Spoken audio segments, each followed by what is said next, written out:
Donc bonjour, Fabien Expili, votre professeur de marketing chez DigiSchool. Nous allons aujourd'hui voir la consommation.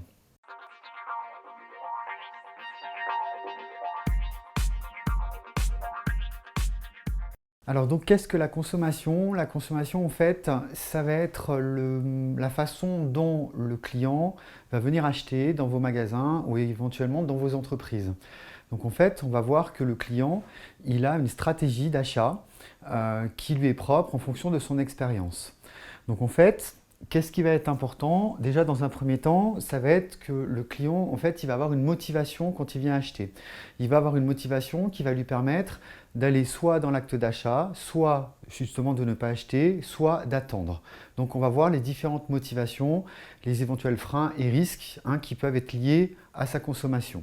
Nous allons voir également, comme je vous ai expliqué, que le consommateur il avait différents freins qui peuvent être rationnels et irrationnels et qui du coup font qu'il va soit retarder l'acte d'achat, soit il va éventuellement l'annuler pour acheter un autre produit. Nous avons également le risque qui est perçu par le consommateur, c'est-à-dire qu'à un moment donné, votre client, il va décider d'acheter parce qu'il en a déjà fait l'expérience et qu'il est sûr, il est sécurisé par l'achat, soit parce qu'à un moment donné, il estime qu'il n'y a pas assez d'avantages à acheter le produit. Comme je vous l'ai expliqué tout à l'heure, les motivations sont importantes. On va en avoir trois principales qui font que le client va acheter le produit et va consommer.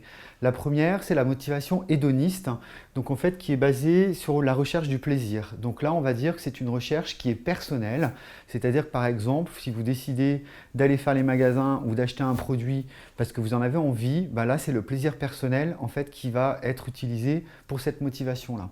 Ensuite, on va avoir les motivations oblatives, donc qui vont souvent être utilisées lorsque vous voulez faire plaisir à quelqu'un, lorsque par exemple vous voulez acheter un cadeau de Noël ou un cadeau d'anniversaire, où là du coup ça représente à peu près 30% des achats. Et vous allez également avoir la motivation d'auto-expression. Donc l'auto-expression, c'est-à-dire qu'on va décider de consommer pour se montrer, pour s'affirmer.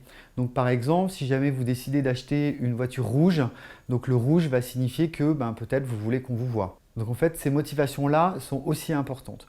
Donc vous pouvez très bien avoir une motivation hédoniste et d'auto-expression pour vous faire plaisir, mais également pour vous affirmer. J'espère que cette vidéo vous aura été utile. N'hésitez pas à aller voir les autres qui traitent sur le même thème sur notre site internet et à télécharger les fiches de cours correspondantes. À bientôt chez DigiSchool.